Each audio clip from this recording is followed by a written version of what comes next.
Ya, vale. Buenas tardes, bienvenido nuevamente a otra sesión de nuestras charlas del Laboratorio de Inteligencia Artificial Aplicada. El día de hoy tenemos como invitado estrella a Emilio Castillo, quien está cursando el segundo año del doctorado en Sistemas de Ingeniería.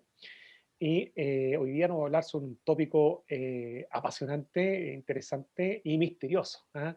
Misterioso en el sentido de que está, pero en un tema candente que se necesita desarrollar y que es muy complejo desde el punto de vista teórico, y es la selección de atributos no supervisada. Bueno, la mayoría de las personas que hemos cursado asignaturas de Machine Learning, minería de datos, hemos tomado secciones de la selección de atributos, pero esto, normalmente todos los mecanismos, salvo algunos que son bien famosos, digamos, la mayoría son supervisados. Entonces, Emilio nos va a contar acerca de las taxonomías, las categorías y las familias de algoritmos de esas características y me parece que trae un par de sorpresas también, va a profundizar en alguna familia en particular. Así que Emilio, sin más preámbulo, por favor, inúndanos de conocimiento. Ya, muchas gracias, César. Entonces voy a empezar la presentación. No sé si están viendo la PPT. Sí, sí, se ve. Ya, perfecto. Bueno, entonces, como el profesor dijo, voy a hablar sobre selección de atributos no supervisada, que su sigla en realidad es UFS. Ya estoy cursando el doctorado en Sistemas de Ingeniería en la Universidad de Talca, mención simulación computacional.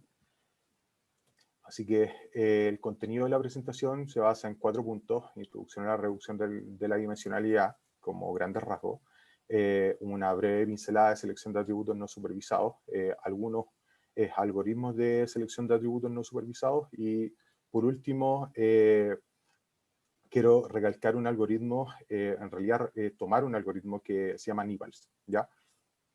Entonces, con respecto a la reducción de la dimensionalidad, en los últimos años la comunidad científica ha sido testigo del incremento exponencial en el uso de algoritmos de reconocimiento de patrones. Una de las tareas clave y de poca atención que preceden los algoritmos de reconocimiento de patrones son las actividades de preprocesamiento. Algunos autores han llegado a la conclusión de que las actividades más importantes del preprocesamiento es la reducción de dimensionalidad. Ya, se definen 4 objetivos globales con respecto a la reducción de dimensionalidad, que son reducir el tiempo computacional de los algoritmos de Machine Learning, minimizar el costo de almacenamiento de los datos, mejorar la capacidad de aprendizaje de máquina y eliminar los elementos redundantes, irrelevantes y ruidosos. Además, algunos autores mencionan de que mientras más simple es un modelo de Machine Learning, se puede entender y comprender mejor el sistema que nosotros estamos trabajando, ¿ya? Entonces, con respecto a la reducción de dimensionalidad, se divide en dos grandes categorías. Una se llama extracción de características y la otra es selección de atributos.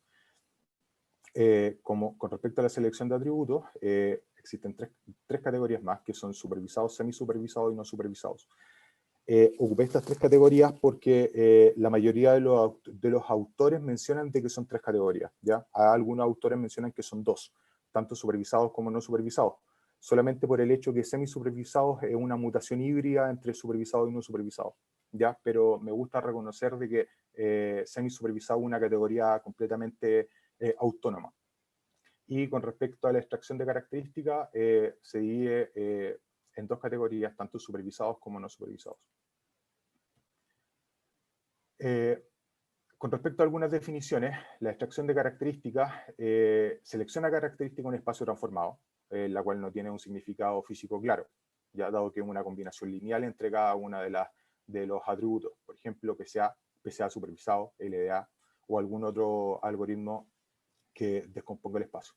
Ya, con respecto a la selección de atributos, es totalmente distinto. Este selecciona el subconjunto de características en un espacio original. Entonces, el caso de la selección de atributos no supervisada, que en este caso le vamos a llamar como sigla UFS, se basa en seleccionar un atributo o variable de un sistema en estudio sin etiqueta o sin variable de respuesta, ¿ya? Un ejemplo de aplicación es que los algoritmos de agrupación de datos buscan grupos naturales en conjuntos de datos sin etiqueta, con el objetivo de maximizar la similaridad en cada uno de los grupos, ¿ya? debido a que los datos no tienen etiqueta, esta tarea no supervisada se considera una de las actividades más desafiantes dentro de todos los elementos de selección de atributos o de reducción de dimensionalidad, dado que es un comportamiento de NP-hard. ¿Ya? Entonces, dentro de la selección de atributos no supervisadas, podemos encontrar 3 categorías nuevas, que son elementos a través de selección de atributos, a través de filtros, a través de envoltura o a través de elementos híbridos o incrustados que le pueden denominar algún otro autor. ¿Ya? Con respecto a los filtros, podemos encontrar 3 categorías, tanto aprendizaje espectral disperso, estadística de información o elementos bioinspirados. Con respecto a envoltura, podemos encontrar tanto iterativos, secuenciales y bioinspirados. Y con respecto a los híbridos, no hay una categoría clara, ya no está definido como una categoría de por sí, entonces se deja en la nube qué podría llegar a ser, ¿vale? Entonces, alguna definición con respecto a los filtros se escogen si cumple alguna condición predeterminada. Por ejemplo, la estadística de información, los que se basan en estadística de información, realizan la selección mediante teoría estadística de información, ya sea covarianza, correlaciones, mutual information, etc. ¿Ya? Los bioinspirados utilizan un método de búsqueda estocástica basado en paradigmas de inteligencia de enjambre para encontrar un buen subconjunto de características que satisface algún criterio de calidad, ¿ya? O hay algún tipo de transformación de los datos para poder hacer un tipo de algoritmo, ¿ya? De paradigma de inteligencia de enjambre. Y con respecto a espectral, utiliza métodos basados en análisis espectral o combinación de análisis espectral y aprendizaje disperso. Con respecto a los híbridos, este aprovecha el enfoque tanto de filtros y de envoltura. Recuerdo de que estaban los filtros, envolturas y los híbridos, ¿ya? Entonces, esto ocupa los dos, que en una etapa los atributos se clasifican o seleccionan aplicando una medida basada en las propiedades intrínsecas de los datos, mientras que la otra etapa, los subconjuntos de características se evalúan para encontrar el mejor a través de algoritmos de agrupamiento específicos, ¿ya? Y el tercero, que es de envoltura, se escogen atributos con algún criterio de selección. Está el secuencial, que los atributos se agregan o eliminan secuencialmente. Son modelos fáciles y rápidos de implementar. ¿Ya? Es decir, se incorpora uno, se elimina ese, se incorpora otro, se elimina ese, se incorpora otro, se elimina ese. ¿Ya? En los bioinspirados seleccionan atributos incorporando aleatoriedad en los procesos de búsqueda con el objetivo de escapar de óptimos locales. ¿Ya? Y los iterativos seleccionan atributos presentándolos como un problema de estimación y por lo tanto evitan la búsqueda combinatoria. Entonces, acá estiman y acá hacen algún tipo de búsqueda combinatoria. Ventajas y desventajas generales de los métodos de UFS los dividen en 3 categorías.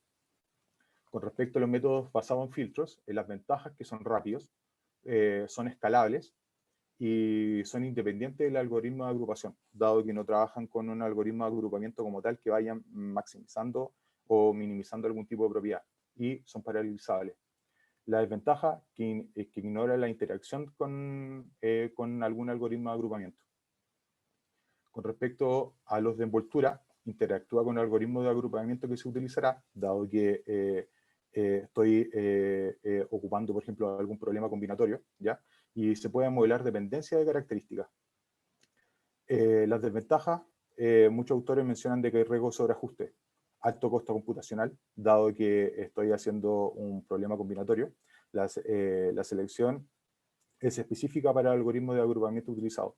Es decir, si yo ocupo un algoritmo como tal, por ejemplo K-means, va a ser específicamente para ese tipo de algoritmo. Y los híbridos interactúan con el algoritmo de agrupamiento que se utilizará y en menos tiempo que los de envoltura, y pueden modelar dependencia de características. Y por desventaja, la selección es específica para algoritmos de agrupamiento utilizados. Exactamente la misma desventaja que tienen los de envoltura. Entonces, la gran pregunta es la siguiente. Oye, pero si es que yo tengo un algoritmo de selección de atributos no supervisados que necesito medir, o tengo varios algoritmos de selección de atributos que quiero medir, y quiero ver el rendimiento de cada uno para poder aplicarlo en mi modelo Machine Learning. ¿Cuáles son los datos o qué cantidad de datos tengo que ocupar dónde puedo encontrar ese dataset y cuáles son las medidas de validación que puedo ocupar. Bueno, dentro de todos los artículos que habíamos leído, nos pudimos dar cuenta de que la cantidad de datasets utilizados para validar un tipo de algoritmo como tal se basa en la media, que son aproximadamente 7 datasets, ¿ya? Que, bueno, se compone este ciclo, ¿ya? Pero hay algunos autores que aplican demasiada cantidad de data para poder demostrar de que sus algoritmos funcionan. De hecho, encontré uno que tiene como 24, así que encuentro excesivo, pero hay algunos que también aplican 1 o 2, entonces es mejor guiarse por la media, ¿ya?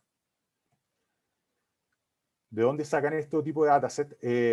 La gran parte ocupa datasets que son de alcance público, ¿ya? Pero el resto ocupa mucho del repositorio de Using Machine Learning.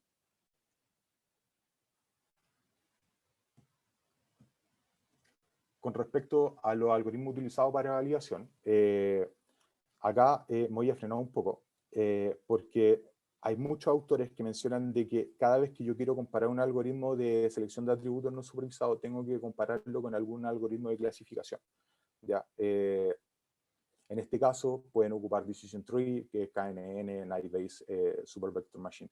Pero desde aproximadamente como el 2010 en adelante, o el 2011, empezó a mutar un poco esto, y empezaron a darse cuenta de que si es que estoy generando un selector de atributos no supervisado, tengo que compararlo con un algoritmo de selección un algoritmo no supervisado. Ejemplo, K-means. Entonces, el elemento K-means para algoritmo de validación se está ocupando demasiado, pero no deja de ser de que probar como elemento de clasificación deje de estar fuera de contexto, sino que actualmente se está ocupando mucho más K-means que como otro modelo de clasificación. ¿Vale? Y con respecto a las medidas de validación, dado que estamos reflejando de que se ocupa mucho K-means, tenemos medidas de validación de desempeño que se basan en algoritmos no supervisados, como la accuracy o el NMA. Ya, pero claramente podemos ver también que está el accuracy de clasificación, errores de clasificación, etc. Algunos algoritmos de selección de atributos no supervisados, la idea es poder mostrar solamente algunos y los iniciales de cada uno de los grupos, ¿ya? En este caso, nos vamos a basar solamente en filtros, y el primero que vamos a ver se basa en estadística o estadística información, que se llama FSFS, es uno de los más antiguos, ¿ya? Que se llama selección secuencial de características hacia adelante. Fue uno de los primeros métodos que intenta reducir la redundancia de atributos utilizando el índice de comprensión de información máxima, es decir, MISI. MISI es una métrica basada en la covarianza entre características. Entonces, FSFS divide el conjunto original de características agrupando características similares y al mismo tiempo designa a diferentes grupos aquellas que son distintas. En cada iteración, los grupos se construyen de acuerdo con el principio del vecino más cercano, y FSFS usa MISI para determinar las características más cercanas de una característica dada. No ocupa la distancia, en realidad ocupa MISI. Posteriormente, el subconjunto más compacto de características se identifica midiendo la distancia MISI entre las características de interés y su característica más lejana. Entonces se seleccionan las características marcadas y se descartan las camas cercanas. Entonces, dependiendo de la cantidad de grupos que yo realice, van a ser la cantidad de atributos que yo voy a escoger. Y los que están más cercanos al nodo que se representa, esas solamente se eliminan. Y obviamente una repetición iterativa. Con respecto a filtros bioinspirados, también uno de los primeros que se formaron se llama selección de atributos no supervisados basado en una optimización de colonia de hormiga, UPSACO. el cual es uno de los primeros algoritmos de este tipo, cuyo objetivo principal es seleccionar subconjuntos de características de baja similitud, dado que el espacio de búsqueda se representa como un grafo no dirigido, donde los nodos representan características y el arco las funciones de similitud de las características. Por ende, estoy midiendo alguna característica de información dentro de, por eso cae dentro de la característica de filtro. Posteriormente, Danae propone una modificación y propone un método de selección de atributos probabilístico no supervisado mediante la optimización de colonia de hormigas, la cual a través de la matriz de feromonas se actualiza de acuerdo a la solución encontrada, definiendo una función para evaluar la importancia de las características a través de las probabilidades condicionales. Entonces lo que pasó, un saco solamente me menciona cuáles son las características que debería escoger, pero Danae a través de probabilidades condicionales y de la matriz de feromonas, en realidad rankea cada una de los atributos cuál sería el más importante. ¿Ya? Ahora nos vamos a cambiar completamente de mundo, pero seguimos dentro de los selectores de atributos no supervisados, pero nos vamos a ver selectores de atributos basados en PCA. ¿Ya? Mao en el 2005 es uno de los principales autores que genera este tipo de algoritmos, resuelve dos problemas fundamentales. El primero se basa en encontrar un algoritmo UFS con bajo tiempo computacional y el segundo se basa en dar interpretabilidad en PCA. ¿Ya? Entonces, esos dos grandes objetivos quiere solucionar. Para esto, el autor se basa en la evaluación de los atributos para sus capacidades de reproducir las proyecciones sobre los ejes principales, para lo cual ocupa las regresiones en base a OLS, o mínimos cuadrados ordinarios, realizando la selección de características hacia adelante y eliminación de características hacia atrás. Mao, además, menciona que, aparte de dar interpretabilidad a las PC, realiza UFS en base a componentes principales. Entonces, ya tenemos la primera noción de que hay un tipo de que, aparte de darle interpretabilidad a sus componentes principales, lo que está haciendo hace selección de atributos a partir de ellos. ¿Ya? Ahora, después del 2005, el 2007,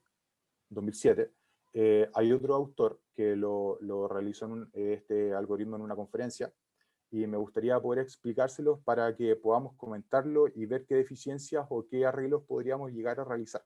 ¿Ya? Se llama UFS basado en PCA, pero es un UFS basado en PCA que se llama Principal Feature Analysis. Cohen, en el 2007, propone un método llamado análisis de características principales, que lo designa como PFA. Esto se divide en 5 pasos. ¿Ya? El paso número 1, calcula la matriz de covarianza.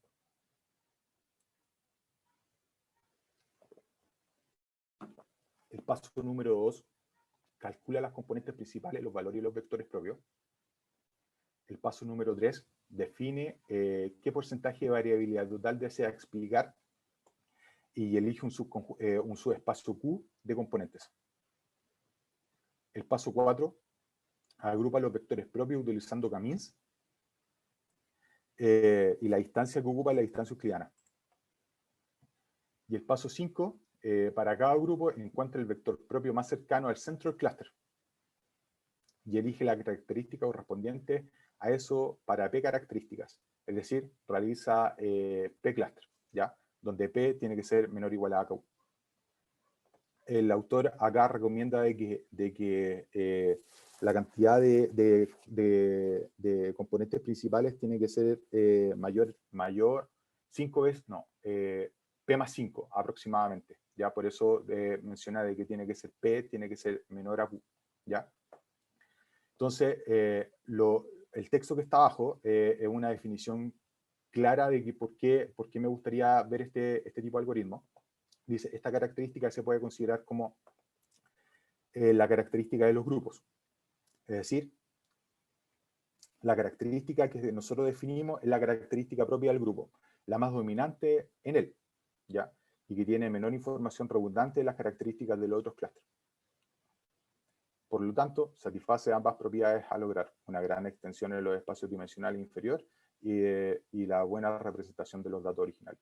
Entonces, lo que él hizo, trató de, a través de PCA, poder hacer el clúster y definir a través del centro del clúster, encontrar el elemento que más representa a cada uno de los clústeres. Es decir, dado que los clústeres deberían ser totalmente distintos o minimizar la información que tienen en común, debería generar atributos que no deberían explicar la misma variabilidad del sistema.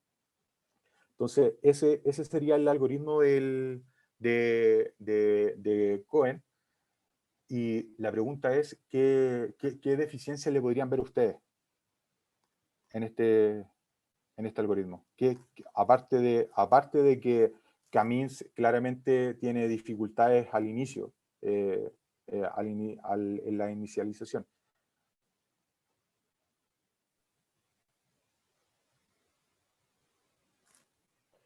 ¿Qué pasaría con datasets donde esos clústeres hayan nivel de solapamiento entre los clústeres? Esa es muy buena pregunta. De hecho, lo más probable es que ahí esa otra dificultad que yo había visto también. De hecho, tendríamos que empezar a generar algún tipo de indicador que me vaya mencionando de cuál es la cantidad máxima de clúster que se podrían llegar a fijar. Sí, de hecho, también había pensado exactamente lo mismo, pero, o también que no me escoja exactamente la misma característica. Por ejemplo, si es que puede darse el caso de que escoja tantas características que puede el centro ser el mismo centro o aproximadamente el mismo centro que otro clúster. Entonces, me van a coger el mismo atributo. Voy a estar escogiendo 2 veces. También puede pasar.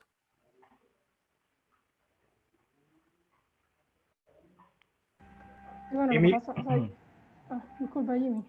No, termina ya, me disculpa. Sí, no, a ver, en cualquier método de clustering siempre el tema de determinar el número de K es un problema. O sea, porque efectivamente uno no conoce cuál podría ser, o sea, en teoría no tienes dimensión de cuál podría ser la complejidad o la cantidad de clúster que puede tener determinado dataset.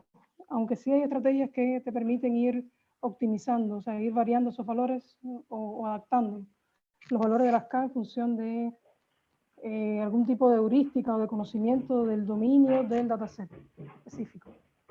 Pero si no, eso con respecto al comentario que hizo César sobre el tema de los K.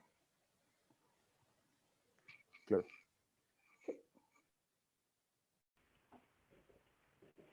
Otra cosa, Emilio, podría ser que si tú tienes un dataset que tiene muchos atributos, la distancia euclidiana a lo mejor podría ser distinta la forma de medir la distancia. Por la maldición de la dimensionalidad, ¿eso tú? Claro. Claro, también puede ser. De hecho, lo más probable es que por eso FS ocupe MISI y no la distancia euclidiana. Sí. Sí, puede ser también. Emilio, pero este algoritmo está pensado para base de datos ¿con qué características? Estamos hablando, perdón, sí. en términos de número de atributos, yo creo que tú ya tienes más o menos un sondeo. De hecho, debería comportarse mucho mejor. Debería comportarse mucho mejor si la cantidad de atributos es mucho menor a la cantidad de observaciones, de hecho. Pero dado que acá hace PSA,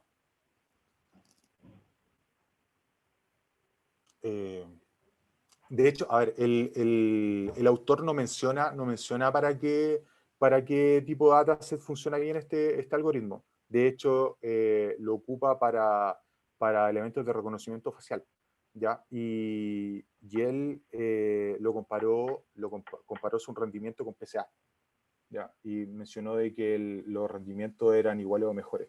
Entonces pudo demostrar de que PSA solamente le ayuda a encontrar las características faciales, pero su algoritmo le dice cuáles son los comportamientos de cada una de las, bueno, en realidad, cuál es la característica principal de cada uno de los PC.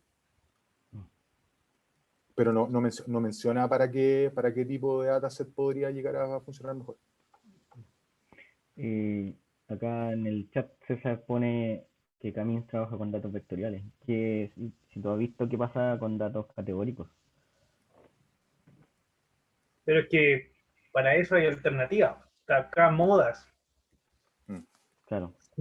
Sí, es que ahí ya sería otro tipo de algoritmo, creo, ¿no? Es que empieza a cambiar el algoritmo. Claro. Sí, bueno, la idea de este algoritmo es que lo ocupé como base para otro, ¿ya? Entonces, la idea es que viendo yo empecé a hacer exactamente las mismas críticas que me están diciendo, ¿ya? Y pude generar algún tipo de mejora, ¿ya? Pero la idea es que ustedes me pudieran retroalimentar de qué otra mejora yo no he visto para poder aplicarla. Pero claro, llegamos a las mismas conclusiones. De hecho, creo que fue Yami Lady, el solapamiento de los clústeres. ¿Qué pasa con eso? Sí, ese es re importante. Y de hecho... Yami Lady tiene la mano levantada y...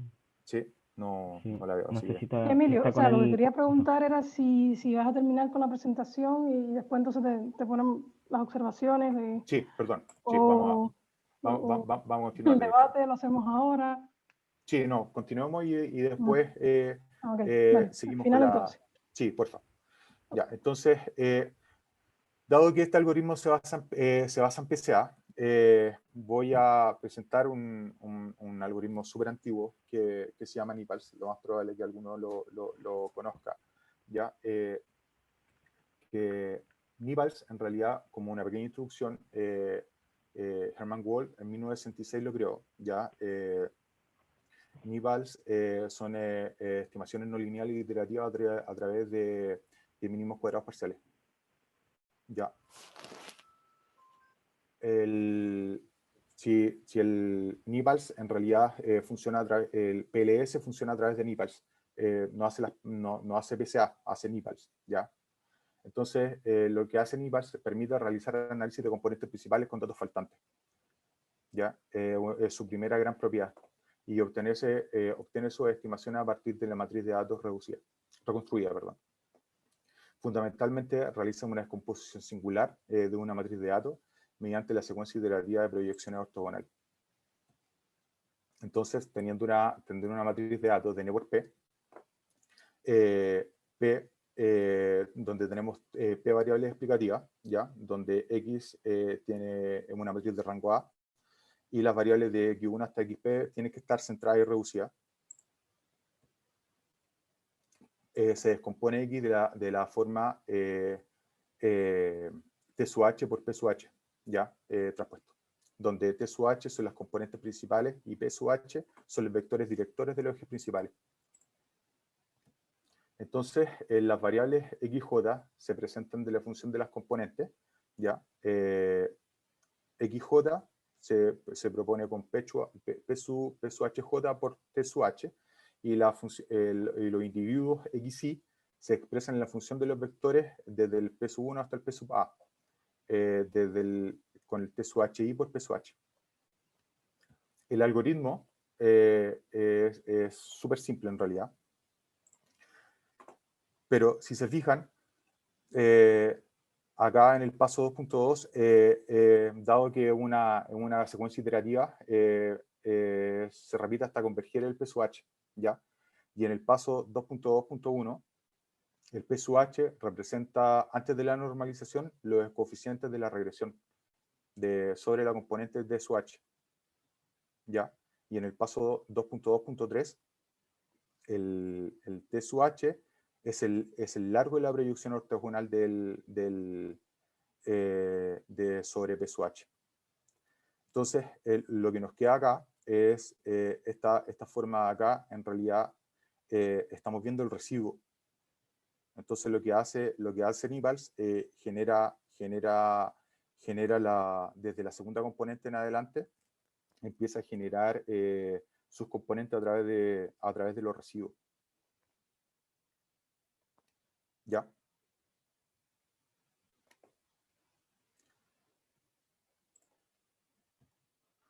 Y eso sería la explicación de NIPALS. Entonces, la idea principal es que, de hecho, las ventajas que tiene NIPALS a través de PCA es que es un algoritmo mucho más rápido y además proporciona la habilidad de que puede trabajar con datos faltantes.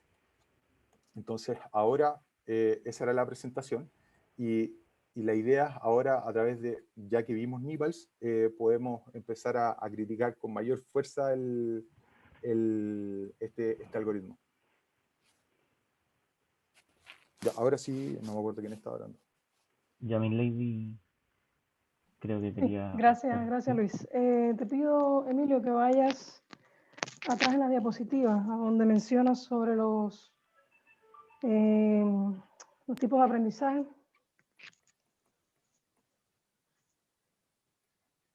Perdón, ¿dónde me voy? Un diagrama donde ponen los tipos de aprendizaje: supervisado, semisupervisado, no supervisado.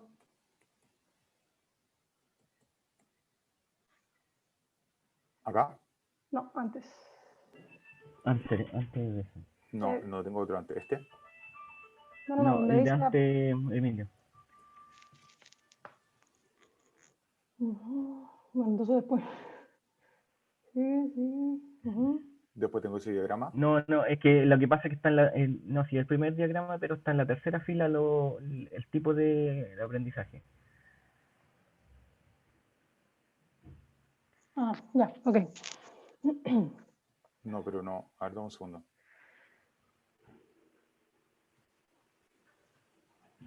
Bueno, yo recuerdo haber visto un diagrama. Bueno, en definitiva, mira, con respecto a los aprendizajes, o sea, se menciona al aprendizaje reforzado como otro subconjunto dentro de los aprendizajes, o sea, supervisado, no supervisado y aprendizaje reforzado, porque efectivamente es un cambio de un paradigma, o sea, agrupa un conjunto de algoritmos que utilizan técnicas de aprendizaje, pero con un paradigma diferente al aprendizaje semisupervisado y no supervisado. En otra diapositiva haces una definición de métodos bioinspirados. ¿Sí? ¿Podrías ponerla, por favor? No, atrás. ¿A través de filtros Sí, o a través aquí, de envoltura? de filtros. ¿Ya? Aquí mencionas los métodos bioinspirados utilizando métodos de búsqueda estocástica basada en el paradigma de la inteligencia de enjambre. Bueno, imagino que aquí estás haciendo, cuando hablas de inteligencia de enjambre, estás haciendo referencia a un subconjunto de métodos que específicamente, por ejemplo, habla de el Particle Swarm Optimization o del Ant Colony Optimization, que se basan específicamente, sí, en la inteligencia, se llama inteligencia social. Pero dentro de estos, o sea, digamos, deja fuera una familia de algoritmos que son algoritmos genéticos, que son también, o sea, se consideran bioinspirados y que se utilizan mucho en la parte de selección de atributos. Ok, entonces, mi sugerencia, bueno, la definición más, digamos, más precisa podría ser con aprendizaje basado en computación evolutiva o inteligencia de enjambre. ¿Okay? Ok. Dijiste en otro momento de la presentación que habías visto o habías revisado en la literatura diferentes artículos y, por supuesto, divergían en cuanto al número de datasets que utilizaban para comprobar el desempeño de un método. Y mencionaste que 24 era excesivo. Hace poco publiqué... ¿sí? O sea, no es que sea excesivo, sino que con respecto a la cantidad de artículos que habíamos leído, ese número se escapa del diagrama de caja, por ejemplo. ¿Ya? Entonces, por eso lo llamé como excesivo. En realidad, no sé qué podría ser poco o mucho. Claramente, lo más probable es que alguien haya publicado alguno con mucha mayor característica de data, depende del tipo de data. pero Mira, claro. lo que pasa es que por supuesto va a depender, depende de muchas cosas. Pero usualmente cuando uno va a publicar, digamos, en un journal, casi siempre los revisores te van a pedir de hecho, 24 o más datasets. ¿Por qué? Porque esencialmente de lo que se trata es de tratar de comprobar o de ver o de identificar cuáles son las propiedades del método que tú propones en diferentes escenarios. Y por supuesto eso solo se logra si tienes una diversidad y un número relativamente grande de datasets, ¿vale? Claro. Por ejemplo, mira, ¿cómo funciona tu algoritmo por rangos de atributos? O sea, con pocos atributos, estoy pensando en hasta 10 atributos, de 10 a 50 atributos, más de 50 atributos, ¿ya? ¿Cómo funciona el método? ¿Qué características? ¿Cuál es el desempeño del método con respecto al resto de los métodos del estado del arte? Digamos, en dataset con datos desbalanceados. O sea, usualmente lo que se hace aquí en estos casos es tomar un dataset que se sabe las clases, digamos, se le quita las clases y entonces se le aplica algún método de clustering para ver si, o sea, cuáles serían las diferencias de lo que encuentra tu método con respecto a las clases originales, llamémoslo así. ¿Entiendes? Claro. Entonces, generalmente sí se utilizan bastantes, o sea, se trata de tener incluso diversidad dentro de los datasets en los cuales tú compruebas tu método, precisamente para tener una mejor idea de cuál es, de dónde funciona y dónde no funciona la propuesta que haces, ¿entiendes? No, entiendo, perfecto. La De diversidad hecho, de atributos, diversidad también el número de instancias también, o sea, si funciona para pocas instancias, para muchas instancias, porque incluso hasta eso, por supuesto, también podrías ver las características desde el punto de vista de la velocidad de tu método versus el resto. O sea, cuánto tiempo demora, cuál es la eficiencia computacional, en fin. O sea, todas esas propiedades generalmente se comprueban en varios datasets. Por lo tanto, mi sugerencia al final es que si vas a aplicar esto, trates, no sé, definitivamente más de 10 datasets aplicarlo. Y lo primero, bueno, yo no estuve lamentablemente al principio de la presentación, pero la primera pregunta que te realizaría es el método que quieres proponer, o sea, ¿en qué contexto lo quieres aplicar o a qué contexto lo pretendes aplicar? es que, de hecho, la presentación se basa en un estado, como un estado del arte, en realidad. No mencioné nunca mi método, pero el método que estamos trabajando actualmente, que se basa en el de Cohen, la idea es proponerlo en datos de salud, ya, de hecho, Using Machine Learning, el repositorio, tiene varios datasets que tienen diferentes cualidades y lo estamos enfocando a poder hacer selección de atributos, pero claramente no supervisado.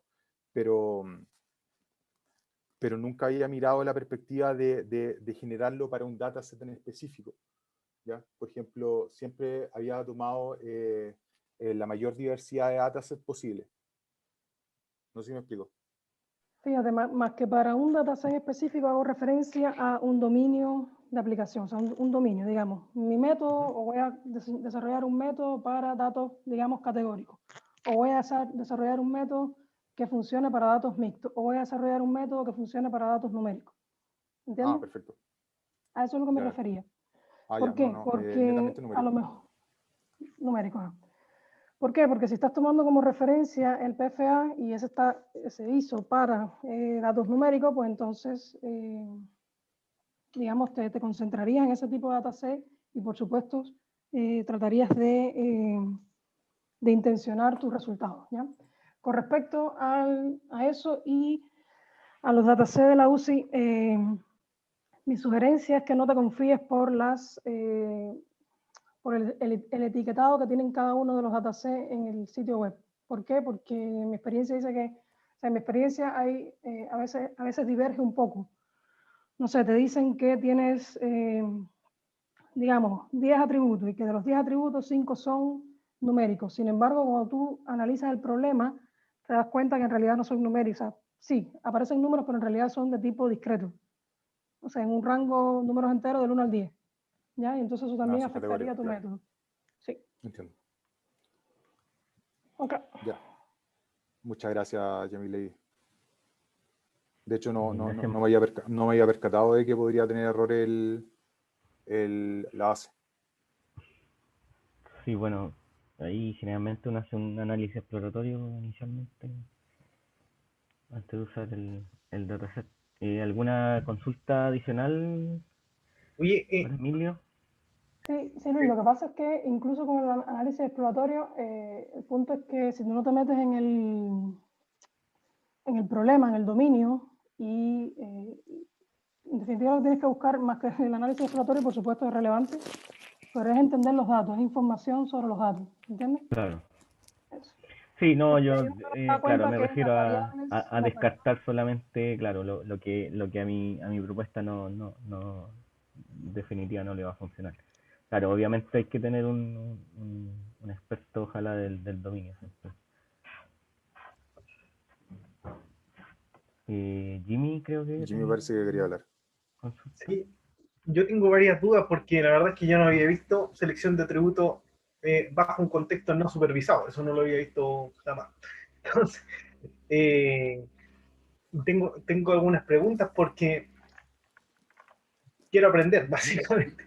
Eso es lo que es. Oye, pero, por ejemplo, cuando ocupamos k-means para agrupar atributos, esto equivale a, por ejemplo, clustering, en donde ahora cada atributo va a hacer las veces de instancia de registro. ¿Es eso De nuevo, efectivo? de nuevo, porfa. ¿Cómo Por fue? ejemplo, cuando yo tengo un dataset normal y quiero hacer clustering y voy a ocupar k-means, ¿ok? Con Ya. distancia euclidiana. ¿Ok? Tengo una base de datos con, no sé, 50 o 100 instancias, 100 registros, ¿ok? Ujú. 100 registros y además tengo 20 atributos, una base de datos. Ahora, tú lo que entiendo, ¿vale? Es que Ujú.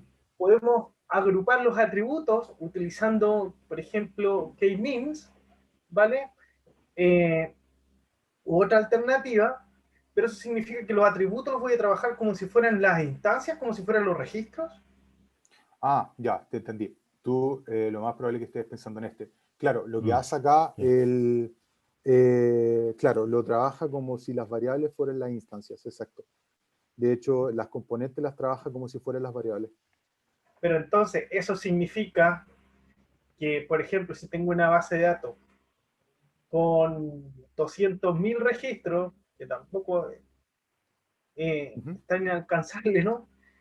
Estaría trabajando con vectores de un largo de 200.000 y Sí. a eso calculando distancia euclidiana. Por ejemplo, lo que pasa es que la cantidad de dimensiones ahí, como sería de 200.000, sería tal que la varianza sería nada, porque a medida que aumentamos el número de dimensiones, ustedes saben que hay un fenómeno que Sí. pasa que eh, las distancias se están volviendo más largas, pero a la vez las distancias son más parecidas. Entonces el algoritmo pierde la capacidad para discernir entre una y otra, que min se basa en distancia. Entonces si tengo muchas distancias muy parecidas, la capacidad de exploración del algoritmo va a ser nula, sobre todo cuando los vectores son tan largos. O Sí, sea, pero poniendo recuerda, 200.000, que podría ser un millón. recuerda que acá el algoritmo en realidad ocupa PCA primero. Ya entonces genera un subespacio de Q característica, va de Q componente. Sí, pero es que si tengo un millón, PCA no va a hacer más, que no te lo va a dejar en dos componentes. Estoy seguro que por lo menos tú querrás mantener, no sé, el 85% de la varianza. Y si tengo una base de Mm. datos con un millón de registros, voy a necesitar quizás 100.000 o quizás yo no veo, Es- no Claro, es dos que componentes. ahí yo creo que empieza a jugar con otros tipos de distancia. A lo menos ya tendrías que empezar a a probar Sí, otra lo- forma lo- de medir la distancia, pero claro, son hartos los atributos. Al transformar al rotar la matriz, ya sí, Ya, pues, o sea, sí. a ver, eso me imaginé al principio. Yo no sé si es eso lo que quieren hacer o yo imaginé que querían hacer eso. Es eso. A ver, la idea de este es que nosotros tengamos podamos aplicar algún elemento que, por ejemplo, como PCA, ¿ya? Eh, pero claro, la característica que tú estás mencionando de que PCA, lo más probable es que si es que voy a facilitar poder entender el 85% de la variabilidad total, voy a generar, por ejemplo, 100.000 componentes, un ejemplo. Pero de esas 100.000 voy a poder generarlas con respecto a las variables. Y de ahí sacar k-means. Claro, eso es lo que quería, lo que hace este algoritmo en realidad. Claro, y entiendo que el otro algoritmo que presentaste después lo que hace es El, PCA con datos faltantes. es que no, es Emilio, que por eso, mira, este en realidad, discúlpame. Nibals es un PCA, pero que ocupa datos faltantes. Claro, eso es lo que te digo, pero Mm. entonces tenemos el dataset, aplicamos NIPALS. Lo de los datos faltantes, bien, bien, pero yo lo podríamos aplicar, por ejemplo, dependiendo del tipo de dato, ¿no es cierto? Aplicar alguna técnica para poder predecir, pero eso podría ser aparte. Ujú. Luego de eso, pero el dataset, el tamaño del dataset, eso no me lo va a quitar nadie. O sea, la cantidad, el largo de esos vectores va a ser grandote, ¿no? Emilio, por eso insisto, o sea, yo creo que lo primero que tienes que identificar es cuál va a ser tu dominio de aplicación, o sea, tu espacio de aplicación, ¿ya?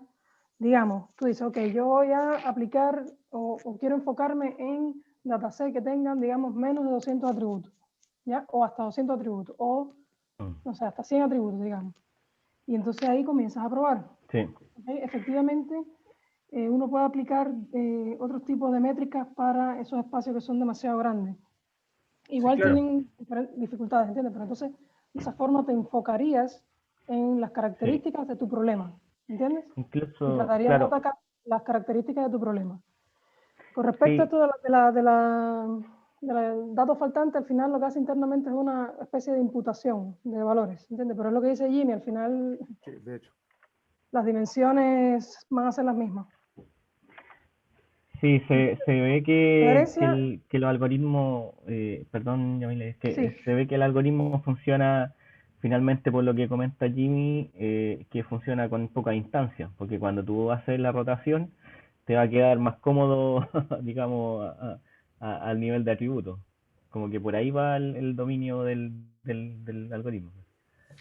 eso te decía, lo primero es identificar, ok, yo me voy a enfocar, digamos, o sea, de todos los problemas posibles en este cuadrito. Y yo ahí voy a ir revisando qué es lo que hay hecho, cómo se puede mejorar, ¿entiendes? Pero en ese cuadrito.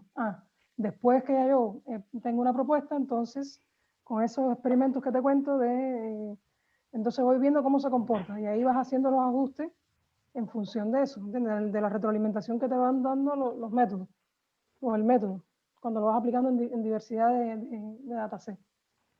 Pero, por ejemplo, te vas a enfocar, no sé, en datasets que son de tipo numérico, ¿ok? Y numéricos que tengan hasta 100 atributos, ¿ok? Y entonces ahí puedes ir atacando las dificultades que puedan irse presentando, ¿eh? Porque así hacerlo, digamos, un poco más disperso, creo que va a ser un poco más difícil Sí, sí, de entiendo. obtener resultados a un corto plazo. Sí. Yo Sí, buen creo punto. que Emilio, eh, así mirándolo a vuelo de pájaro, ¿no? Que lo estoy mirando. Eh, yo creo que habría que trabajar, en primer lugar, por hacer una mejora justamente en el tipo de algoritmo con que se realiza el clustering. Ahí se puede escarbar harto también. O sea, Sí, no, claro. El punto es que, aparte de ese, es que la complicación que ahora me centraste, que no la había mirado, es el PCA. Que al y final, claro, si tengo PCA, 100, PCA yo creo que, bueno, va a depender del caso, pero PSA creo que va a ayudar a reducir dimensiones, pero tampoco hace magia. O sea, si tenemos 1 millón de registros, no creo que lo dejen 2 dimensiones. No, claramente que no. Entonces, ya, eso. Sí. Gracias, Jimmy. Tranquilo, ¿Alguien eso más forma parte, tiene? eso forma parte del Sí. proceso, ¿ok? Todos hemos pasado por ahí. Sí, Sí. no, de hecho, ahora voy a explicar un poco más. De hecho, yo ya hice una experimentación, pero claro, me falta lo más probable es lo que mencionó al principio ya Miss Lady, es poder ampliar mi espectro de data. Claramente había centrado que eran numéricos, pero no hice una variación de que ya ahora qué pasa con mucho más atributos y menos instancias. Ahora, ¿qué pasa con muchas instancias y con menos atributos? Entonces, voy a tener que empezar a hacer más, mm, mm, eh, más iteraciones con respecto al algoritmo. A ver qué pasa. A mí ojo, que a mí, por ejemplo, se me ocurre que si el número de registro es mucho, porque al invertir la matriz, ¿no es cierto?, va a quedar muy largo, podría recurrir a alguna técnica de sampling, algún muestreo. Mm, sí. Entonces, Hacerlo por subdivisión. bueno, habría que estudiar qué tipo de muestreo, ¿no? Tomar ciertos registros y con eso después aplicar el PCA y luego encajar el algoritmo este de clustering. A mí se me ocurre que podría servir Sí. algo. Lo otro que podría aparecer en el estado del arte, Emilio, son las Buena idea. formas en cómo validan los algoritmos, porque no creo que este tipo de algoritmos sea como que tomaron un dataset y probaron una pura vez. Entonces deben haber como procedimientos para rescatar de validación, que sean como más estándares o a lo mejor que se vean como más completos de cómo lo hace, como comenta James Lady, que es una cosa más procedural en donde seleccionan ciertos datasets con ciertas características y ejecutan y testean el algoritmo. Sí, puede ser, pero por ejemplo lo que me haya centrado es netamente en la aplicación de los algoritmos, después o el algoritmo que utilizan para validar y después la métrica de validación. Pero claro, Claro. puede ser de que haya Hasta en alguna metodología claro, metodología de validación. mm, en realidad de recolección de data o algo Sí. así. Sí, sí, pero igual tienes que tener un procedimiento para establecer esos parámetros, o sea, cantidad de atributos, cantidad de instancias, son igual elementos que deben estar ahí en los papers. Sí, no, claramente. Pero de hecho, la verdad, cuando empecé a revisar, no se demuestra con tanta cantidad de instancias y, de hecho, por ejemplo, hay la cantidad máxima de instancias que he visto son 11.500. Entonces, no es tanto con respecto a los artículos que había leído.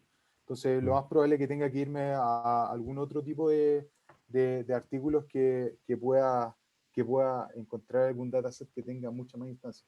Obviamente, lo más probable es que, por ejemplo, los de reconocimiento facial o de imagen tengan mucha más instancias, no tengo idea. De ahí lo más probable es que tenga que cambiar el tipo de data. Sí, y tenéis que fijarte si es que el algoritmo da para eso, pues, Sí, no, claro, para claro. el tema de imágenes. Sí,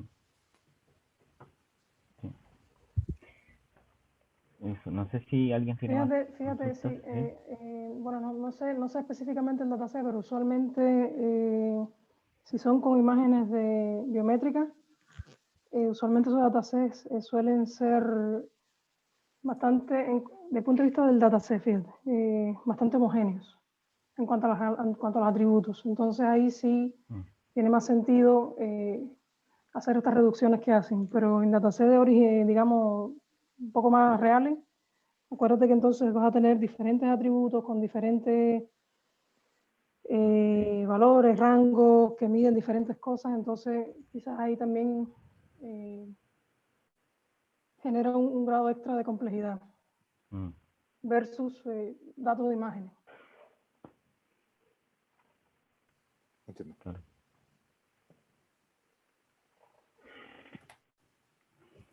Eso. ¿Más comentarios tienen? Suerte. Suerte. Mucha suerte, Emilio. Sí, A ponerle el hombro. sí, Yo la te veía, verdad. yo te veía muy feliz con la tesis y yo dije, no puedo No, permitir. No,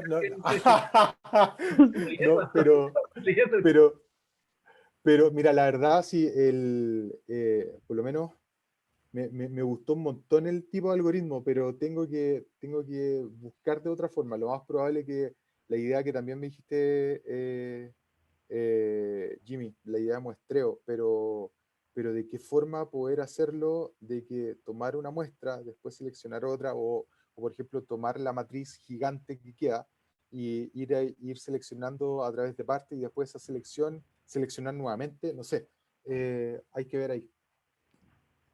Puede ser por batch. Tiene métodos, Le pasa pero ahí también puede aplicar dos. métodos de ensemble. ¿Cómo? Métodos de Sí. ensemble. Para hacer esa, o sea, es típico, cuando se tiene tanta información y tú quieres generar modelos de submuestras de ella y para después combinar resultados, método de ensemble.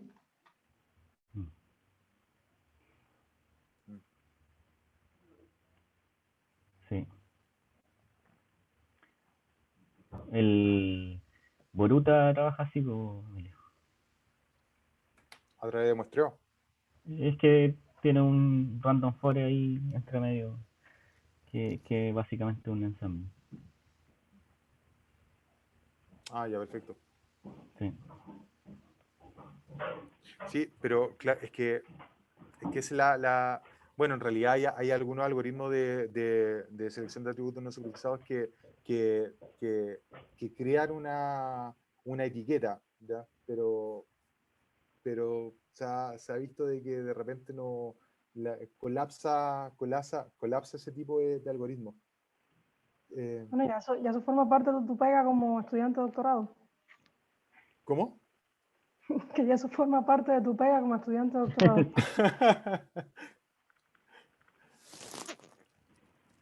Ya, Sí. sí, hay Ya que, hay que trabajar, hay que madurarla más, va a tener que trabajar. sí, pero muchas gracias de hecho, la idea principal de mostrar este algoritmo era esa, de que lo tiraran al piso y mostraran la mayor cantidad de falencias que pudiera llegar a tener. Sí. Y al principio me mencionaron todas las que había visto, pero después siguieron y ahí no la había visto, así que Claro. Seguimos Llegamos pateándolo en el suelo. así que no, muchas gracias, ¿no? Sí, Se valora mucho. gracias por la participación a todos. Muchas gracias. Vale. De nada, que Jimmy estés creo que bien. se tiene que ir. Chao, Y yo chao, que estén muy también. bien. Chao. Nos vemos. Chau. Chao, Muchas gracias a todos. chao.